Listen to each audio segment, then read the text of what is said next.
Amém. Irmãos, já é de conhecimento geral, a gente está seguindo uma sequência de aulas a partir desse livro que a gente presenteou à igreja no final do ano passado. Então, aqueles que preencheram lá a ficha receberam um livro de presente para ler com outras pessoas, e a gente está pegando os princípios desse livro para trabalhar, um pouquinho mais a fundo, para trabalhar com os irmãos aqui durante a EBD. Na semana passada, o pastor José, ele trabalhou com o capítulo 5, e aí, falando da questão da família, em relação à igreja, vou levar minha família a amar a igreja. E um dos textos que o pastor trabalhou foi o texto de Efésios, capítulo 4. Vamos dar uma breve recapitulada? Abra suas Bíblias lá em Efésios, no capítulo 4, o versículo 7, e depois de 11 a 14. No versículo 7 diz assim: e a graça foi concedida a quem? A cada um de nós, segundo a medida do dom de quem? De Cristo. Aí lá no 11, continua no 11, ele continua: e ele mesmo, ele quem? Jesus, Cristo, está falando de Cristo no 7, concedeu uns para apóstolos, outros para profetas, outros para evangelistas e outros para pastores e mestres. Então eu vou me concentrar aqui nessa última parte. Então, quando a gente olha para esse versículo 11, a gente entende que o próprio Jesus, ele designou funções específicas dentro da igreja, e dentro dessas funções você tem aqueles que vão desempenhar a função de pastor e mestre, certo? Então a função de liderança, de pregar, de estar à frente da igreja. E aí todos esses a quem Jesus concedeu esses dons, então uns para apóstolos, outros para profetas, outros evangelistas, outros pastores e mestres. No versículo 12, para quê? Alguém leu 12? Para que ele fez isso? Então, preparar os santos para a obra do ministério, ou outras versões vão dizer para o aperfeiçoamento dos santos, para o desempenho do serviço, para que o corpo seja edificado. 13, até quando isso deve ser feito? Outra pessoa, bem alto. Isso. Então, isso vai ser feito até que todos nós tenhamos a estatura, fala aqui, a medida da estatura da plenitude de Cristo, até que a gente seja igual a Cristo. A gente já chegou nesse ponto? Então a gente vai continuar fazendo isso. Então, para que a igreja seja continuamente edificada. E por que a gente deve fazer isso? Então isso vai ser feito para que a gente não seja como menino. Outras versões vão falar, não seja como criança. Para que a gente não seja moleque na fé. Então a gente tem que crescer. Então, me converti, não conheço tudo de Jesus, estou começando a crescer. Ótimo, vamos crescendo, né? Então, o ensino dessas pessoas, de pastores e mestres, deve continuar até que todos cheguemos ao pleno conhecimento e a gente não seja como criança. Então perceba que a partir de Efésios, foi o próprio Jesus que concedeu esses dons para a igreja.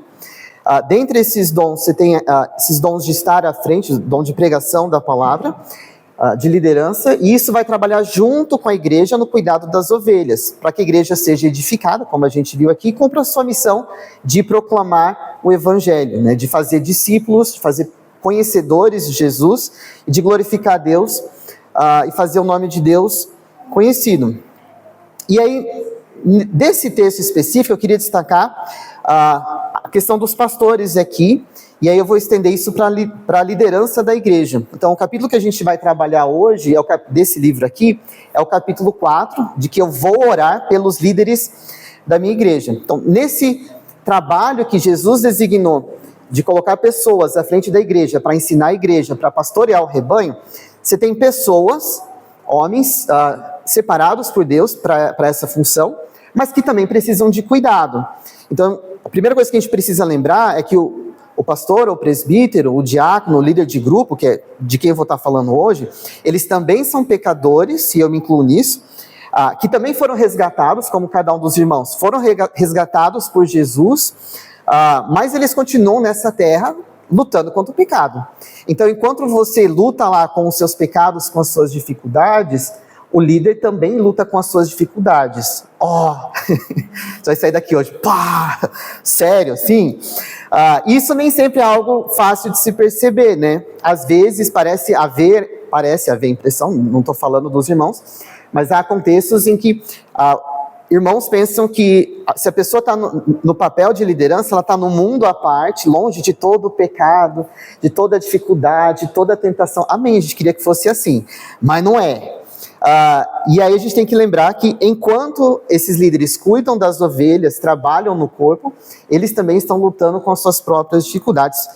Daí a necessidade dos irmãos orarem por esses líderes. Então hoje a gente vai falar um pouquinho disso, falar sobre como a igreja pode apoiar a liderança. Então estou pensando no presbitério, no diaconato, nos líderes de grupo, no nosso contexto, e o que a igreja pode fazer de prático. E o mais prático que vocês podem fazer é orar. E aí a gente vai ver 3 pontos principais para a gente lembrar em oração. Então a gente vai ver alguns requisitos bíblicos desses homens, a gente vai falar um pouquinho sobre algumas demandas diárias, então assim, aquilo que Deus espera, aquilo que acontece no dia a dia, e alguns exemplos na Bíblia de pedidos de oração de Paulo por questões que ele estava passando. Tudo bem?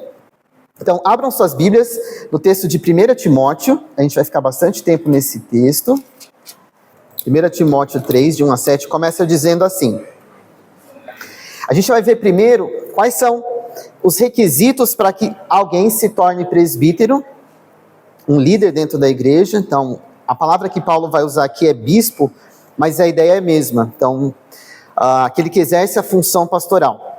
E aí Deus ele deixa na sua palavra uma série de requisitos que são esperados desses homens, e a gente vai entender como que a gente pode orar por esses homens que já estão no presbitério, olhando para esses requisitos aqui. Os irmãos podem comentar à medida que a gente for caminhando. Então começa assim no versículo 1. Fiel é a palavra. Se alguém deseja o episcopado, excelente obra almeja. É necessário, portanto, ou pois, que o bispo ou presbítero, primeira coisa, seja irrepreensível. O que é irrepreensível? Não tem acusação, não tem rabo preso. É alguém que peca? Sim. E faz o que com o pecado? Confessa, abandona, resolve. Se tem conflito, vai atrás. Então a primeira coisa é isso, é alguém contra quem não tem acusação, como o Germando bem colocou, alguém exemplar, alguém íntegro. Então, primeira coisa, se você está anotando, a primeira coisa pelo qual você pode orar pelos presbíteros da sua igreja é para que eles permaneçam homens irrepreensíveis. Então, para que sejam irrepreensíveis. Segundo ponto, seguindo aí no texto, qual que é a próxima coisa que fala?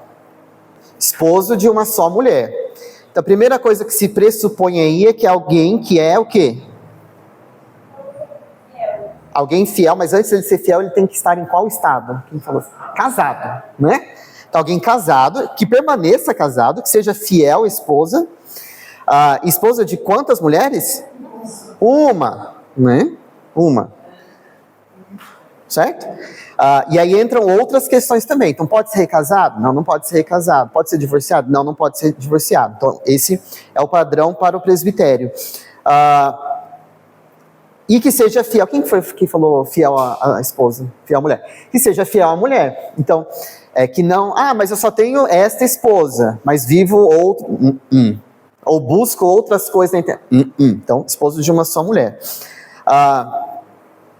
Isso aponta para a necessidade de santidade no casamento. Mais um pedido de oração aí para quem está anotando.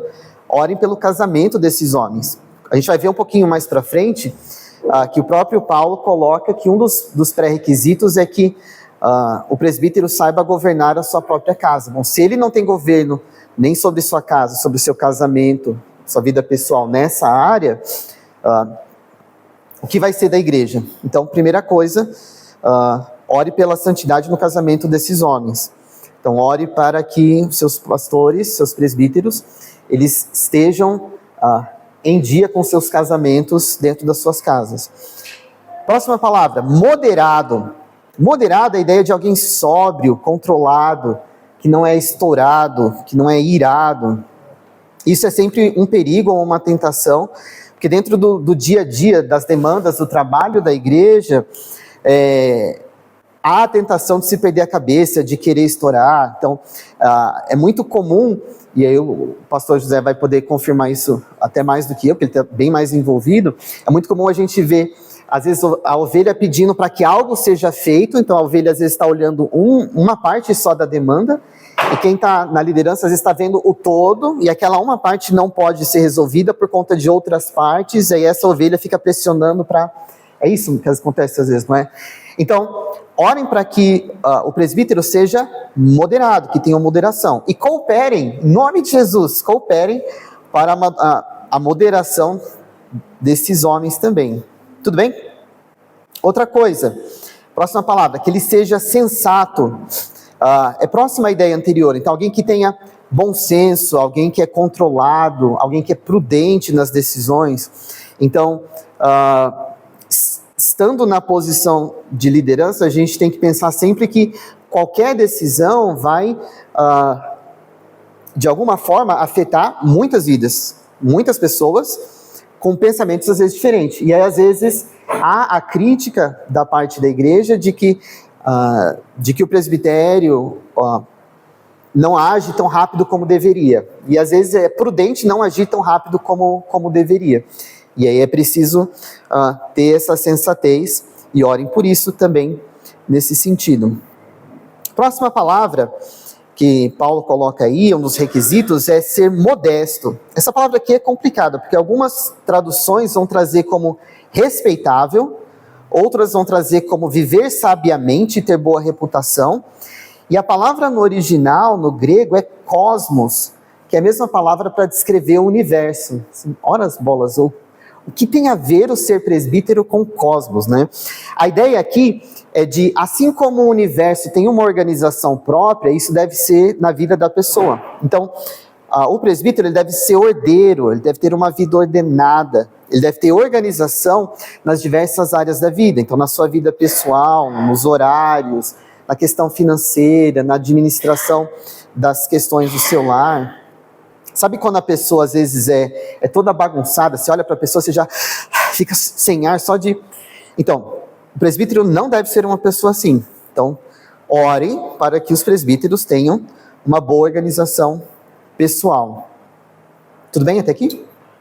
E eu esqueci de falar isso antes. Talvez você esteja olhando para essa lista e aí você está falando assim, mas isso é só para os presbíteros. Talvez não, né? Então, talvez sejam características que a gente, uma ou outra não dá, né? Então, assim, esposa de uma só mulher não vale para uma mulher, óbvio. Mas aí a mulher vai ser esposa de um só marido. São alvos cristãos que a gente pode colocar na nossa própria vida. Então, ser moderado, ser sensato, ser modesto. Próximo ponto, ser hospitaleiro. Então, isso não é exclusivo dos presbíteros. A gente deve almejar essas coisas também e buscar essas coisas na nossa vida. Então, hospitaleiro, aquela pessoa que demonstra receptividade, que recebe, que abre a sua casa, que acolhe. Isso é super importante no trabalho do presbitério.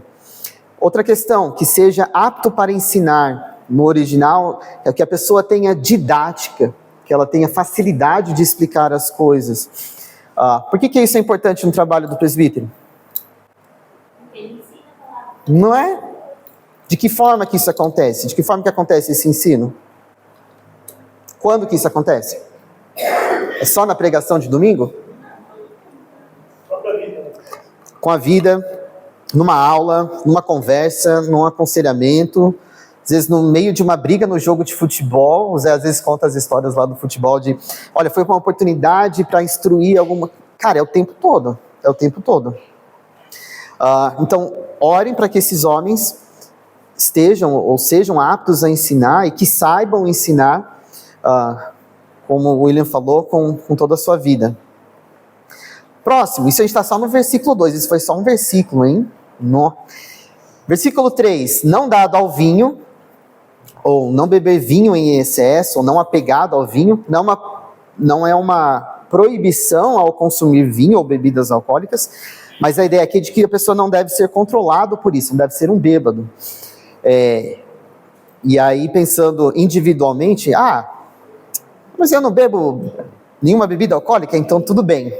Mas se dá a outros vícios, não sabe a hora de parar de comer, não sabe a hora de parar de... Complete a frase. Né? Então, é alguém que não é controlado pelos prazeres da carne, especificamente do vinho, mas é alguém que se controla. Então, ore para que os seus presbíteros não sejam dados ao vinho. Alguém que não é violento, né? Então a ovelha vem reclamar de um problema contra o irmão. Não, vamos lá pegar um pedaço de pau para tacar na cabeça. Não, brincadeira. Nada disso. Então, alguém que não seja brigão, que não seja obstinado. Então, é a minha palavra e vamos com isso até o final. Não, alguém flexível. Orem para que os presbíteros não sejam briguentos, não tenham pavio curto. Porém, então não seja violento, porém cordial, que é o contrário de violento. Alguém que é gentil, que é suave, que é brando, que é ameno, que é inimigo de conflitos. Então, orem para que o presbítero não seja alguém que fica entrando em discussões, que não fica batendo boca, que não fica perdendo tempo com picuinhas. Não avarento, alguém que não ame o dinheiro mais do que ama Deus, alguém que não seja pão duro, mão de vaca, unha de fome, mão fechada, mesquinho, miserável, sovina, etc. Vocês pegaram a ideia, que não quer alguém que não quer tirar lucro em cima dos outros, né? Não que isso aconteça na igreja moderna brasileira, né? A gente nunca viu em nenhum lugar, nenhuma igreja, assim, os pastores querendo se aproveitar da boa fé dos irmãos. Isso só acontecia na época de Paulo, por isso que ele está instruindo Timóteo. Hoje em dia, graças a Deus, essas coisas não acontecem mais. Brincadeira. Então, orem para que os presbíteros não sejam avarentos, não amem o dinheiro. Versículo 4, que governe bem a própria casa. Isso os irmãos já sabem. Por que é importante para o presbítero governar bem a sua própria casa? Então, se ele não sabe governar a própria casa, ele não vai saber governar a igreja do Senhor.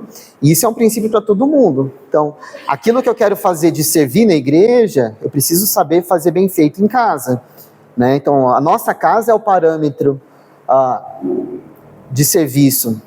E aí, Paulo fala, então, que governe bem sua própria casa, como?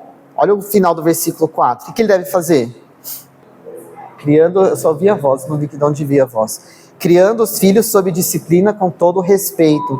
Então, como é que você sabe se o presbítero está governando bem a sua própria casa? Se ele está criando os filhos sob disciplina com todo respeito. E aí o versículo 15 explica o que o William falou. Pois se alguém não sabe governar a própria casa, como cuidará da igreja de Deus? Então orem o tempo todo pela família do presbítero.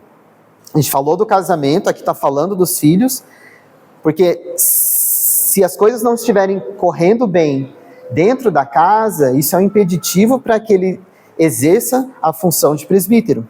Orem por isso.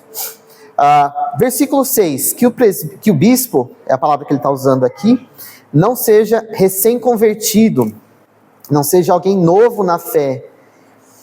E aí ele explica, por quê? Para não acontecer que fique cheio de orgulho e incorra na condenação do diabo. A NVI vai traduzir isso como, e caia na mesma condenação em que o diabo caiu, em que caiu o diabo, né? Qual que foi o pecado do diabo? Foi? A soberba, o orgulho. Então o diabo queria ser igual a Deus. Então, quando nós, como igreja, fomos escolher um presbítero novo, um dos crivos é alguém novo na fé, é alguém que começou a caminhar agora? Não, mas é super envolvido, participa, é uma bênção, mas é alguém novo na fé? Espera, não é hora, para não acontecer que fique cheio de orgulho. Então, a pessoa precisa ser experimentada. Então, nesse sentido, orem pela maturidade dos presbíteros, e também pelo cuidado da igreja. Então, que a igreja também tenha maturidade de olhar para essa questão e para as outras que eu já mencionei, ao escolher os seus presbíteros. E o 7, a última parte aí, é necessário também que o presbítero tenha bom testemunho dos de fora, a fim de não cair na desonra e no laço do diabo. Então, não só ele tem que ter todos esses requisitos, essas coisas que a gente vê no cuidado da igreja, né, cordial, violento, mas isso também acontecer fora da igreja. Então, que não seja uma máscara que ele coloque diante dos irmãos. E aqui na igreja, nossa, o fulano é uma bênção, mas do portão para fora é o contrário de tudo isso. Então, as pessoas de fora vão dar bom testemunho, devem dar bom testemunho dessa pessoa também. Então, Paulo, quando está orientando Timóteo, ele coloca todas essas categorias e fala, você vai olhar você quer um presbítero? Você vai olhar para esse homem de Deus e vai ver se ele preenche esses requisitos. Então, orem também pelo testemunho dos presbíteros perante a igreja, não só, mas principalmente perante a sociedade, por essa questão aí, para não cair em desonra. Os irmãos já devem ter ouvido histórias, né, de, nossa, mas fulano fez isso e é pastor, que não sei o quê, né? Quando acontece alguma coisa escandalosa, geralmente as manchetes de jornais não é fulano roubou um pão na padaria, não, é pastor de igreja evangélica, eles colocam assim, né? Então coloca não o que a pessoa fez, mas quem a pessoa é, e aí cai em desonra. Então, novamente, quando você olha para essa lista inteira, a gente tem que ter algumas atitudes. A primeira é de que, como eu disse, ainda que Paulo esteja usando essas qualificações para alguém que almeja o presbitério, que está buscando ser presbítero, todos nós, em alguma medida, devemos buscar ter essas condutas nas nossas próprias vidas. Então, são alvos que a gente pode colocar nas nossas próprias vidas. Não ser avarento, governar bem a nossa própria casa, ser maduro na fé, ser cordial, não ser violento, etc. A segunda questão é que essas qualificações, a gente olhar para essas qualificações e sempre pensar se elas se aplicam àqueles que estão buscando o presbitério. Então, o pastor José, ele continuamente, ele tem falado de púlpito, precisamos de mais presbíteros, E os irmãos têm que ter essa maturidade de olhar, conforme as pessoas forem chegando, e olhar para essa lista aqui e falar, olha, né, isso não está legal, eu tenho visto isso, enfim. Não é uma decisão só do presbitério, mas passa pela igreja toda. Então, todos nós, como igreja, precisamos ter isso em mente. Outra coisa é que você deve orar, e por favor, ore pelos seus presbíteros, para que por meio da graça eles conseguem continuar cumprindo essa lista. Humanamente falando, é praticamente impossível fazer tudo isso de uma vez. Mas alguém nos ajuda. Quem nos ajuda? É Deus, o Espírito Santo vai nos conceder graça para que a gente continue cumprindo essa lista para a honra e glória do Senhor. E pensando nessas características, por que a gente deve orar pelos presbíteros, olhando para essas questões aqui? Se você considerar o propósito da igreja de proclamar o evangelho, de fazer discípulos de Jesus, de glorificar a Deus, quem que você acha que o inimigo vai querer derrubar primeiro?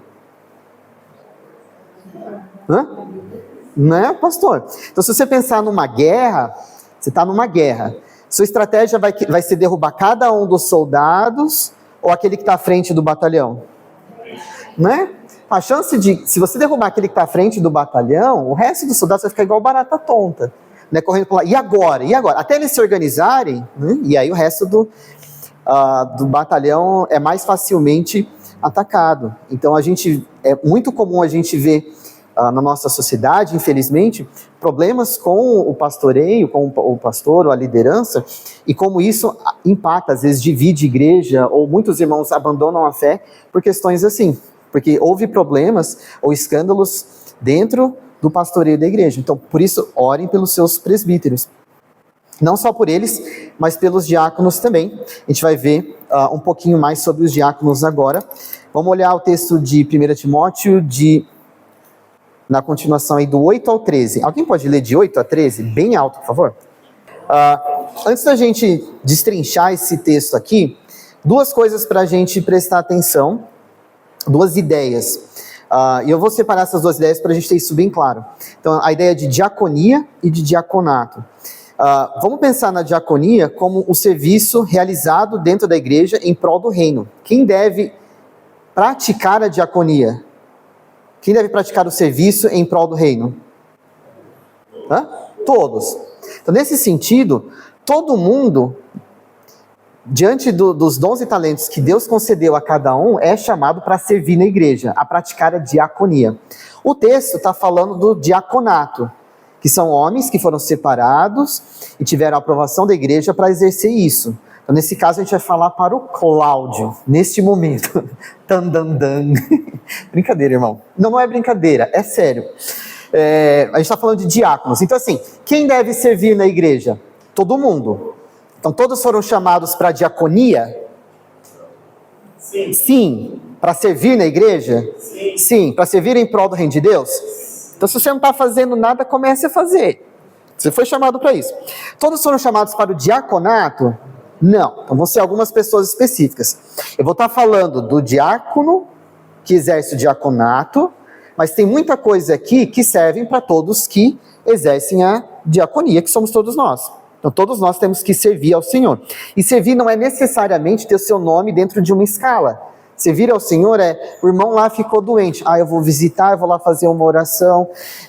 A irmãzinha está precisando de ajuda porque ela está com o braço ruim e não consegue carregar as compras no mercado. Eu vou lá com ela. É isso. Eu vou dar carona para o irmão que não consegue chegar até a igreja. Isso também, então não é só ter o nome numa escala. Consegue entender a diferença? Vamos lá então. Voltando aí no versículo 8. Do mesmo modo, se é do mesmo modo, Paulo vai estar retomando aquilo que ele já falou anteriormente. Então, da mesma forma que os presbíteros eles têm uma lista de coisas que eles têm que observar, o diácono também. Então ele fala, do mesmo modo, quanto a diáconos, é necessário que sejam respeitáveis. O que é respeitável? Vai, Kathleen, fala. Que tenha honra, que tenha boa reputação, é alguém que transmite a ideia, ou um senso de dignidade, de honra, de respeito, né? Então, como o diácono vai estar... Lembra do porquê os diáconos foram instituídos? Então, lá em Atos a gente vê isso, algumas pessoas não estavam sendo, as mesas não estavam sendo servidas, e aí, olha, há um problema, porque algumas pessoas não estão sendo servidas, e a gente precisa se dedicar à pregação da palavra, e a oração, vamos levantar diáconos, pessoas que vão servir as mesas. Então, a ideia do diácono é alguém que vai estar no serviço mais próximo dos irmãos. Então, se ele não for uma pessoa de dignidade, de respeito, sei lá, se o diácono for uma pessoa de pouca confiança ou fofoqueiro, ninguém vai querer receber em casa é um problema. Então, a pessoa tem que ser respeitável. Continuando, de uma só palavra, a ideia de consistente, coerente naquilo que fala. Então, orem para que os nossos diáconos sejam consistentes naquilo que falam, de uma só palavra. Não inclinados a muito vinho. De novo, a ideia de que não é alguém beberrão, alguém que é bêbado, que se entrega aos prazeres da carne. Não gananciosos. Qual que é a ideia aqui? Não ser avarento. Então, o diácono é aquele que vai ver a necessidade do irmão, que vai ter que entrar na casa do irmão e saber o que está acontecendo, está acompanhando às vezes mais de perto, e se for alguém avarento ou ganancioso, ele pode se aproveitar da fraqueza do irmão para ganhar vantagem de alguma coisa. Então tem que ser alguém que você olha e fala, a pessoa é desprendida dessas questões. 9, é alguém, e orem por isso, alguém que conserva o mistério da fé. O mistério da fé aqui está falando do evangelho, o mistério já revelado em Cristo, com a consciência limpa. Então é alguém que não tem dúvida da sua fé e está trabalhando sem querer enganar ninguém. Então é alguém que pode bater no peito e dizer, olha, eu creio no evangelho, eu não estou enganando ninguém, eu não sou fraco na fé, para não correr o risco de apostasia, alguma coisa assim. Então, e lembrando que como o diácono vai fazer o serviço social da igreja, digamos assim, e ele vai estar lidando com as dificuldades dos irmãos, muitas vezes ele é o primeiro a estar ali, a consolar, a orar, a evangelizar.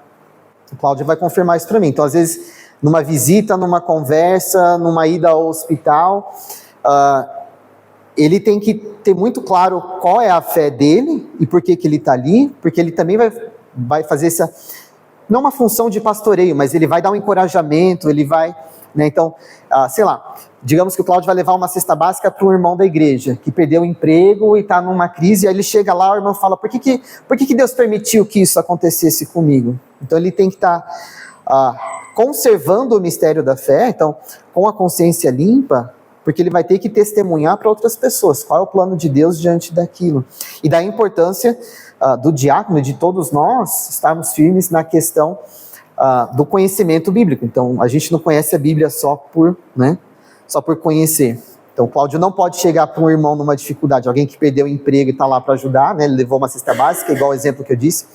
Ele não pode dizer para o irmão, passar uma teologia rasa, né? Não, irmão, fique em paz, porque 2025 é o seu ano, Deus vai abrir com portas do céu. Para ele, calma, onde na Bíblia está? E serve para nós também. Da mesma forma que os presbíteros, olha o versículo 10, o diácono também deve ser primeiramente experimentado. Então não pode ser um aventureiro, é alguém que está caminhando na igreja, a gente está vendo o que a pessoa está fazendo e a pessoa é consistente no serviço dela. E aí o versículo continua, e nesse caso, e caso se mostrem irrepreensíveis, que exerçam o diaconato. Então, orem por essas características, não só na vida do irmão Cláudio, para que ele permaneça assim, e eu louvo a Deus porque eu vejo o irmão Cláudio, eu consigo dar um check em todas essas questões aqui na vida do irmão Cláudio, pela graça do Senhor, mas para que outros diáconos também sirvam e consigam, não, ao contrário, que eles consigam cumprir essa lista e estejam aptos no serviço à igreja. E aí, seguindo no versículo 11, ele vai falar das mulheres. Para não haver dúvida, o termo aqui que ele usa é a mesma palavra no original para mulheres e esposas. Então, quando ele está falando de mulheres aqui, está falando, como o assunto é esposa, está falando de diácono, ele está no bloco de diácono, então aqui são as esposas dos diáconos, então no caso a Maria, ou as futuras esposas de diáconos, diz assim, então do mesmo modo quanto as mulheres dos diáconos, é necessário que elas sejam respeitáveis, não maldizentes, isso serve para todo mundo, todas as mulheres e homens também. A palavra maldizente aqui é diabolos, é a mesma palavra que a gente usa para a palavra diabólico.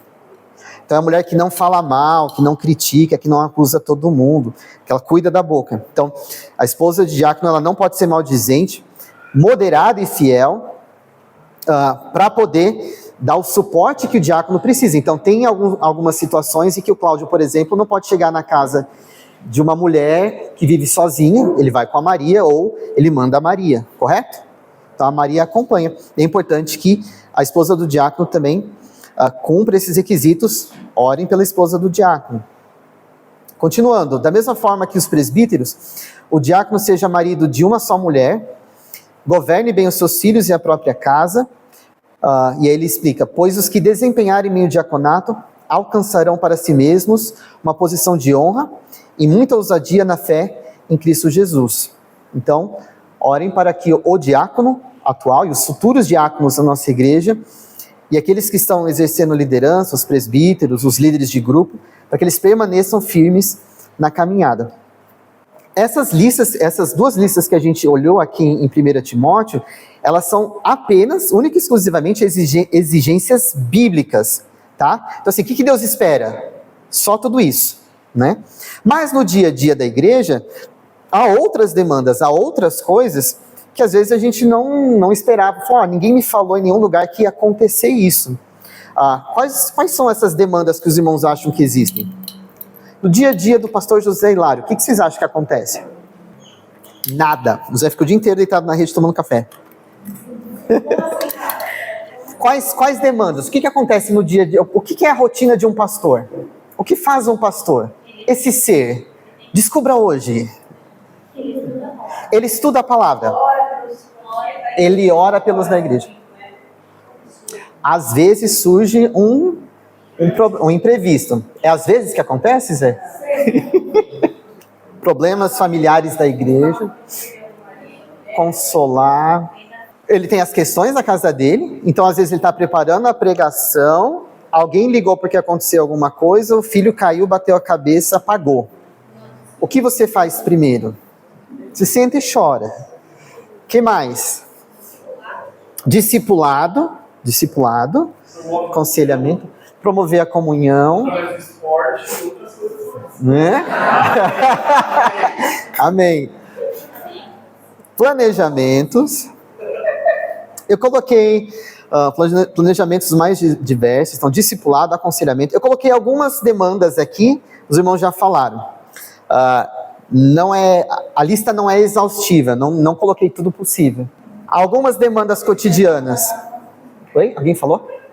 Algumas demandas cotidianas. Então, a primeira que é a mais óbvia, pregação e ensino. Então, quem está na liderança, então estou pensando aqui, não só o pastor, mas o líder de grupo, ele vai pensar nessa questão da pregação e do ensino, então o líder de grupo no grupo e o pastor na questão da igreja. Então, isso envolve preparar e entregar e fazer os sermões, né? Então, pregar, estudar a Bíblia, ler para poder estudar a Bíblia, que às vezes você não conhece tudo, precisa conhecer mais, aí você tem que ler, ensinar nos grupos de estudos, nas EBDs, nos cultos, nos velórios.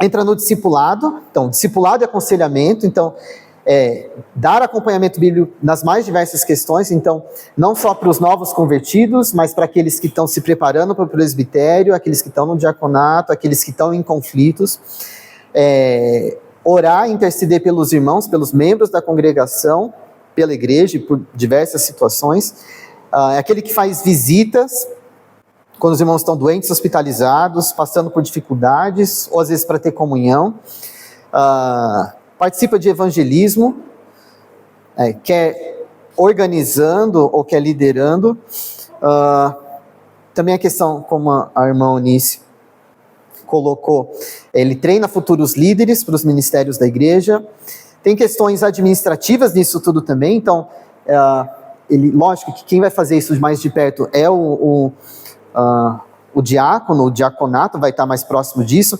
mas ele tem que estar por dentro do que acontece com os funcionários, com os voluntários, como é que são os líderes de ministérios. Junto com o diácono, ele vai ver essa questão das ordens dos cultos, dos planejamentos de eventos, então vai ter casamento, vai ter chá de bebê, quem que vai falar, como vai falar. Próximo da tesouraria, para saber a questão das finanças. Tem que pensar na questão da comunicação. Você vê que todo domingo alguém aparece lá, né, Gabi? Aparece lá, coloca lá o celular. Vocês não têm noção do trabalho que é gravar aquilo, transformar aquele arquivo, subir na nuvem. A gente você só vê o link lá. Irmãos, está aqui o link da pregação. Tem um trabalho por trás. Não é o presbitério que faz isso, mas passa pelo presbitério também, de alguma forma. Tem a questão do crescimento pessoal, então o estudo o fazer cursos, o estar atualizado, o aprofundamento na teologia e práticas ministeriais. Então, o pastor precisa estudar também, isso não termina. E tudo isso, e ainda não falei nem das questões pessoais como família, descanso, lazer, e em alguns casos, trabalho secular. Então, o Cláudio, como diácono, ele tem o trabalho que eu vou chamar de secular dele. Então, ele tem as responsabilidades para trazer o pão para a casa dele. Eu, como professor, eu também tenho algumas coisas que eu tenho que fazer durante a semana. Então, enquanto estou preparando uma aula de EBD, eu tenho que pensar na aula que eu vou dar. Então, outras coisas acontecem. Então, por isso, o que vocês têm que fazer? Por favor, orem pelos líderes da sua igreja. Se de tudo que eu falar aqui hoje, todo o meu blá blá blá, você lembrar que você tem que orar por qualquer uma dessas coisas, já vai ser muito bom. No livro que vocês pegaram, tem um exemplo de uma história, e eu vou ler essa história para vocês. Está lá no capítulo 4, se não está com o livro aí, não tem problema, eu vou ler, que é um dia de uma rotina.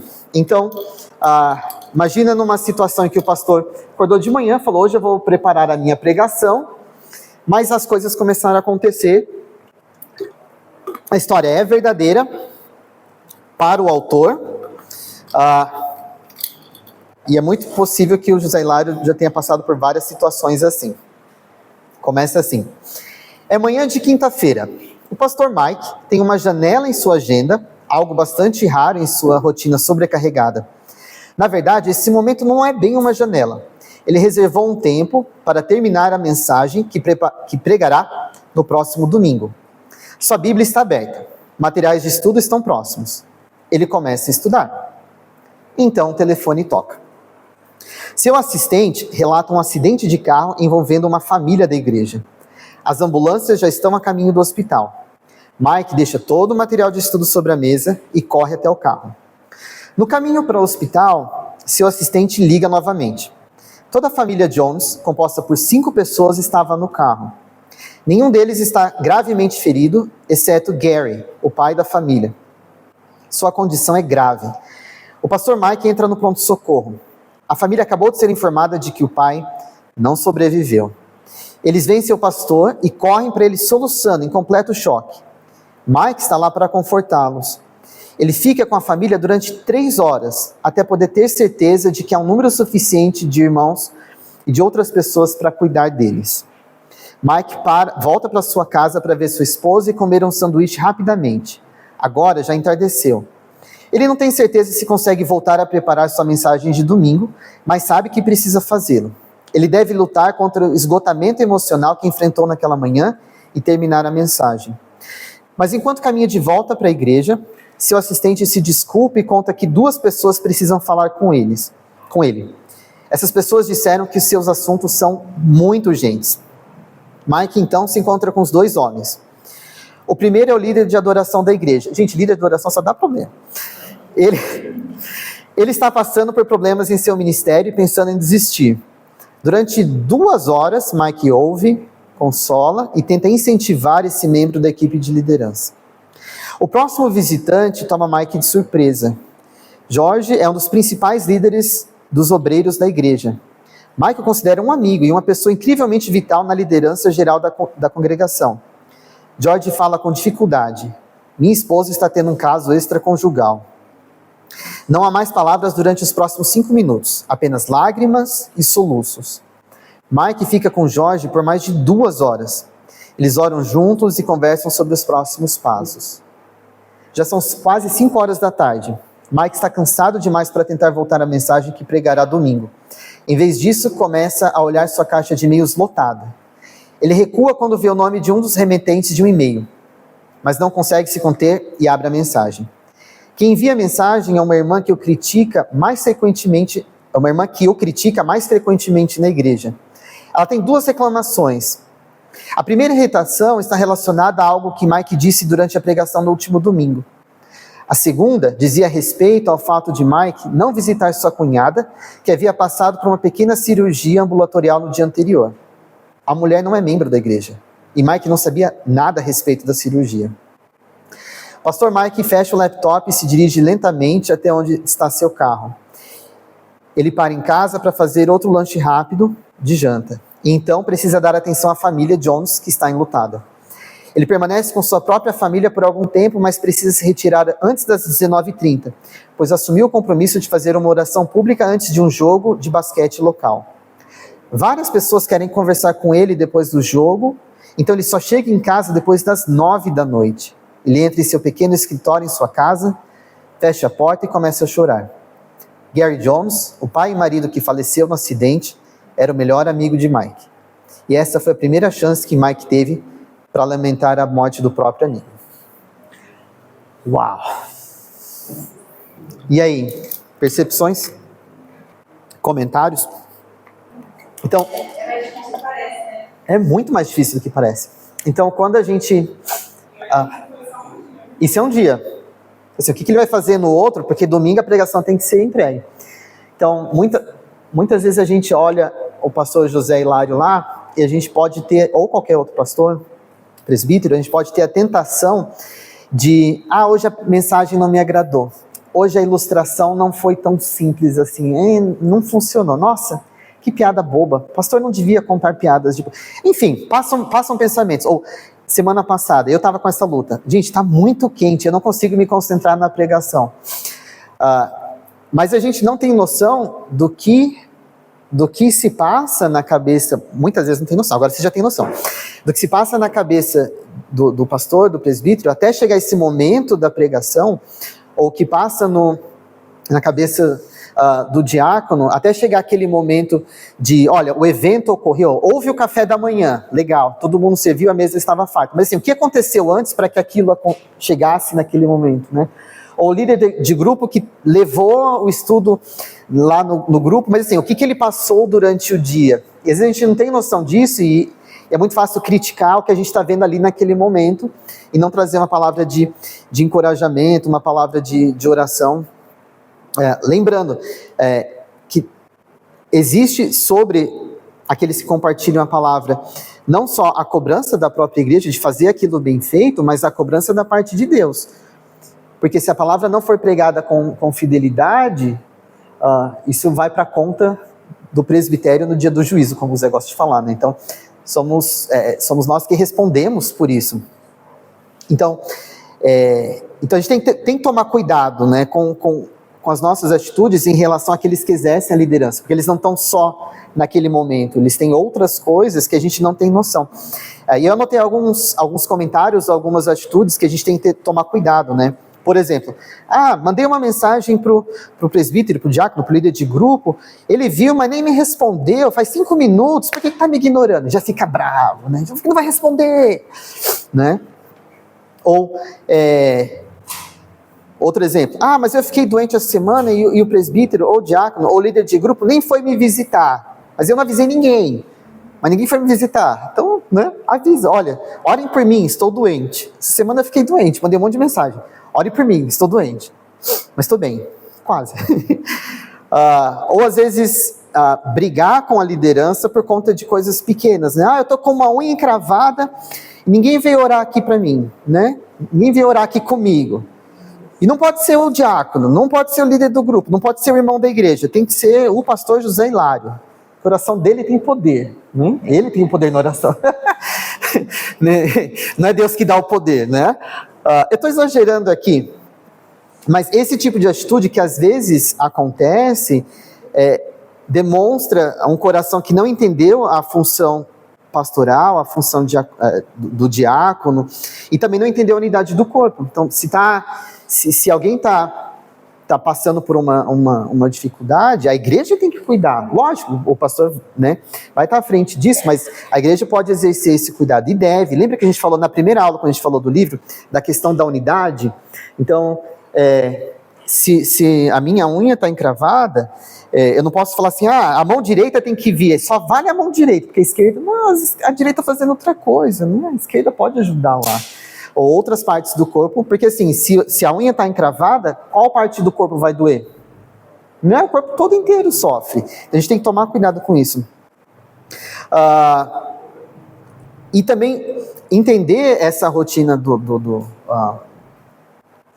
pastor, do presbítero, do diácono, do líder de grupo, essas demandas, nos traz a ideia de que a responsabilidade não deve estar toda nas costas dessas pessoas. Então, tal coisa precisa ser feita. Então, você já deve percebido que às vezes a gente fala, tal coisa precisa ser resolvida. Tá, então, você pode cuidar disso? Né? Então, a gente vai delegar, porque a gente não consegue fazer tudo.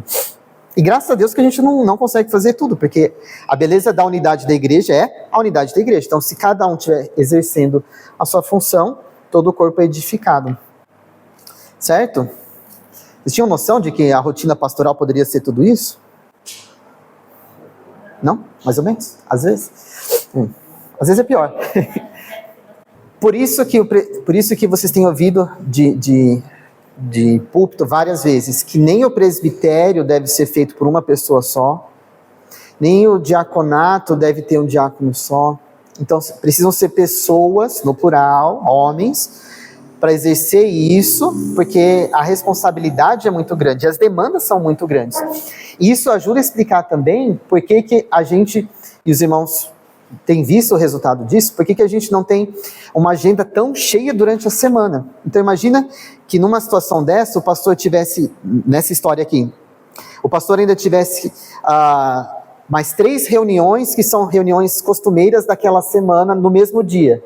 Então, eu vou estar à frente de uma reunião que não precisava acontecer, que Deus não mandou fazer, ou vou visitar a família que está enlutada.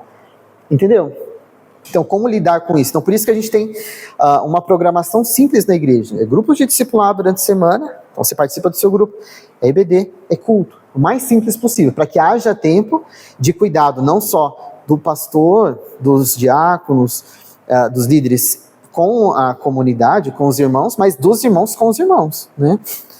Tem diversas, a gente conhece realidades de que os irmãos estão esgotados porque tem que servir, né?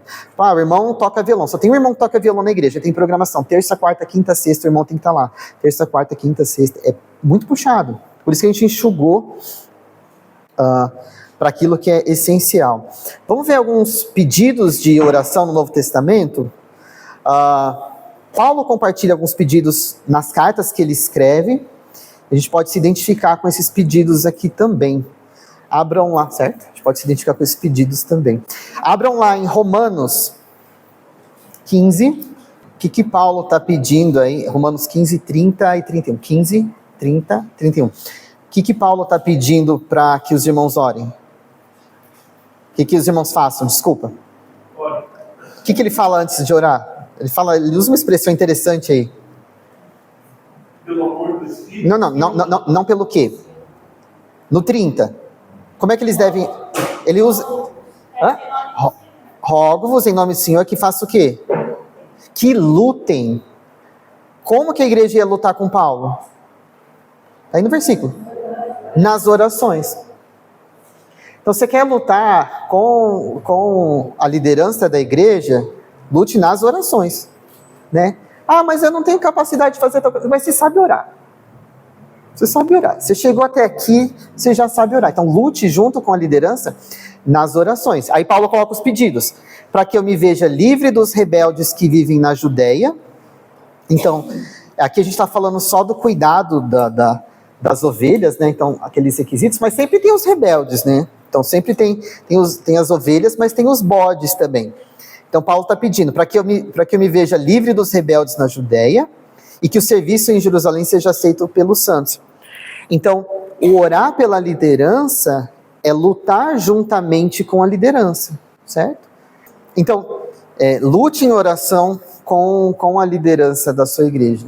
Então, busque o presbitério, o diaconato, os líderes de grupo, pelo que eu posso orar. Ou se você não quiser perguntar, só ore e depois fala, orei por você. Isso é de grande encorajamento. Então, se junte a eles nesse sentido. Vamos olhar outro texto, 2 aos Coríntios, capítulo 1. Eu vou ler 9 a 11. 9 a 11. 2 aos Coríntios 1, 9 a 11. De fato, tivemos em nós mesmos a sentença de morte, para que não confiássemos em nós mesmos, e sim no Deus que ressuscita os mortos, o qual nos livrou e ainda nos livrará de tão grande morte. Nele, em Deus, temos esperado que ainda continuará a nos livrar, enquanto vocês nos ajudam, a palavra aqui é enquanto vocês nos auxiliam, enquanto vocês são coparticipantes, com orações. Então, enquanto vocês nos ajudam, com orações a nosso favor, para que por muitos sejam dadas graças a Deus a nosso respeito, pelo benefício que nos foi concedido por meio da súplica de muitos. Então, Paulo coloca aí que as orações servem de ajuda. Então, pegando a ideia do original aqui, que você se torna coparticipante, você trabalha junto em oração. Então, quer ajudar a liderança da igreja, quer fazer parte da liderança da igreja, ore pela liderança, que aí você vai estar trabalhando junto com ela. E aí ele fala, né, no finalzinho, pelo benefício que nos foi concedido, então foi concedido a Paulo o benefício por conta da súplica de muitos. Então, supliquem ou orem a Deus pela liderança, pelos presbíteros, pelos diáconos, pelos líderes de grupo, sejam coparticipantes com eles. Então, lembrando que a liderança da igreja, ela é instituída por Deus e sob o direcionamento do Senhor, ela caminha com o apoio das orações dos irmãos. Então, de novo, a ideia de unidade, tem que haver esse trabalho conjunto. Um outro texto, abram lá em Efésios 6, 18 a 20. Alguém, por favor? Eu vou ler. Vai. Orem no Espírito em todas as ocasiões, em toda oração e súplica, tendo isso em mente, estejam atentos e perseverem na oração por todos os santos. Orem também por mim, para que quando eu falar, seja-me dada a mensagem, a fim de que, destemidamente, torne conhecido o mistério do Evangelho, pelo qual sou embaixador preso em correntes. Orem para que, permanecendo nele, eu fale com coragem como me cumpre fazer. Então, ele começa o versículo falando, orem em todo o tempo, então são orações gerais, com todo tipo de oração, súplica por todos os santos. E aí no 19 ele fala, orem também por mim. Então, Paulo pedindo para a igreja em Éfeso, para que orasse por ele, por duas coisas. A primeira aí, Eloá, por coragem e ousadia. Então, não é fácil você olhar para a palavra, você ver coisas que precisam ser ditas, e aí você olhar para a congregação e você fala, isso aqui vai pegar no calo de alguém. mas você tem que falar. Então, entre agradar a Deus e a homens, a quem a gente tem que agradar? A Deus. E aí a gente toma a bordoada dos homens, faz parte do jogo. Então ele pede, orem para que seja dada ousadia, né? E a outra coisa, então, seja dada ousadia e para que eu seja ousado em falar. Então, que eu receba isso e coloque isso em frente. Então, ao compartilhar o evangelho, orem para que os líderes tenham ousadia para falar da parte de Deus. Pensando naquilo que a gente viu antes, né? Então, com amor, com graça, mas com firmeza. Então, algumas coisas precisam ser ditas e elas vão ser ditas. E eu acho que também a igreja pode orar para que haja receptividade da parte dos que ouvem. Porque ao falar da palavra de Deus, muitos se tampam os ouvidos. Isso só acontecia na época de Paulo. Hoje em dia, a gente faz exortação e tipo, amém, eu estou errado, eu vou mudar. Não, então, há esses embates, né? Então, orem por isso também, para que ao ser pregada a palavra com firmeza, em graça e em amor, mas com firmeza, que haja receptividade da outra parte também. Paulo pede algo parecido em Colossenses. Dá uma olhadinha lá em Colossenses 4. Perdão, 3 a 4. 3 e 4 também. Então, Paulo e Timóteo aí, então os dois estavam juntos aí nessa carta, então eles pedem para que seja aberta uma porta para falar do mistério de Cristo, para falar do evangelho, que havia tornado Paulo algemado. Então assim, pregar o evangelho tornou Paulo um preso, e Paulo pedia por oportunidades para que a palavra continuasse sendo pregada, né, como cumpre a ele fazer, então para que o evangelho fosse conhecido. Então, Paulo pede oração. Um último texto, 2 aos Tessalonicenses 3, 1 e 2. 2 aos Tessalonicenses 3, 1 e 2. Mais um pedido de oração de Paulo aí, para ser livre das pessoas perversas e más durante a pregação do Evangelho. Os bodes que se infiltram no meio das ovelhas. Então, orem para que Deus guarde os seus líderes também. Conclusão. Como é que a gente vai concluir esses últimos 15 minutos de aula? Fazendo o que a gente falou o tempo todo aqui. O que nós vamos fazer? Orar. Vamos fazer uma mini reunião de oração. Se você nunca participou de uma reunião de oração, essa é a deixa. Eu vou colocar alguns pedidos aqui, e aí a gente vai se reunir em grupos pequenos, 4 ou 5 pessoas. Pode fazer um círculo, pode bagunçar as cadeiras, não tem problema. E aí você vai orar por esses pedidos pensando nos líderes daqui da igreja. Então, os presbíteros, o diácono e os líderes, e para que haja mais líderes, certo? Então, a primeira, eu coloquei alguns pedidos, vocês podem incluir outros. Depois você tira uma foto, leva para casa, ora durante as semanas, por isso, né? Coloque no seu diário de oração. Então, por fidelidade no chamado, então você pode orar para que os líderes permaneçam firmes no chamado que eles receberam, servindo a Deus, servindo os irmãos, na dependência de Deus, mesmo diante de críticas e desafios, porque eles aparecem, isso faz parte de estar na liderança. Então, orem por fidelidade no chamado, orem por apoio espiritual, orem para que esses homens sejam fortalecidos espiritualmente, cumprindo esses requisitos bíblicos que a gente falou, lembrando, como eu falei no começo, de que são homens que estão na caminhada, crescendo com Cristo, aprendendo de Cristo à medida que ensina os irmãos a fazerem o mesmo. Orem por saúde e resiliência. Resiliência é de você permanecer firme, né? de continuar, de ser... muitos na posição de liderança, pelas pressões do ministério, por não ter o apoio em oração da igreja, simplesmente abandonam tudo.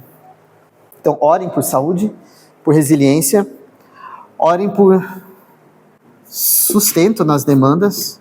Então, que diante das demandas, das dificuldades, a gente viu um exemplo de história aí, Deus possa sustentar esses homens, o coração, a saúde, a família, diante das demandas. Orem pela cooperação da igreja. Eu tenho falado aqui hoje, que é o foco da aula, da liderança, mas os irmãos são peça fundamental, essencial, nesse processo. Se a igreja não cuidar não exercer esse cuidado sobre a vida da liderança, nada funciona. E eu louvo a Deus pela vida dos irmãos, porque eu vejo esse cuidado de mensagens que eu recebo, que o José recebe, que o Cláudio eu sei que recebe, que eu sei que rola entre os grupos dessa cooperação. Então, ore para que a igreja continue cooperando no trabalho e no direcionamento que é dado pela liderança. A gente, digo eu e o pastor José, muitas vezes a gente ouve histórias de outros ministérios, de pastores extremamente desanimados, porque a igreja não faz nada a não ser arrumar confusão com o pastor, por não se submeter, por não querer... e não é se submeter ao pastor, é se submeter à palavra. O pastor está sendo fiel na pregação da palavra. Isso é muito triste. Como Paulo pediu, orem por proteção e ousadia, porque a gente está no meio de uma grande guerra espiritual, de uma grande batalha. Então é preciso ousadia para pregar a palavra e proteção, porque a gente é pecador, e a gente está sujeito às mesmas falhas, aos mesmos pecados, então para que Deus proteja e dê ousadia no trabalho. E unidade e harmonia entre a liderança, entre a igreja e a liderança. Às vezes a igreja coopera, ora por tudo isso, mas não há unidade dentro da liderança. O que acontece quando uma liderança racha? A igreja racha junto. Você tinha dado exemplo na outra aula, né? De disputa de poder, a igreja racha junto. Então, para que haja essa unidade. E por último, mas não menos importante, ore pela família dessas pessoas. Extremamente importante. E se aqui não tiver, as coisas não estiverem correndo bem, as outras coisas não caminham. É só isso. Certo?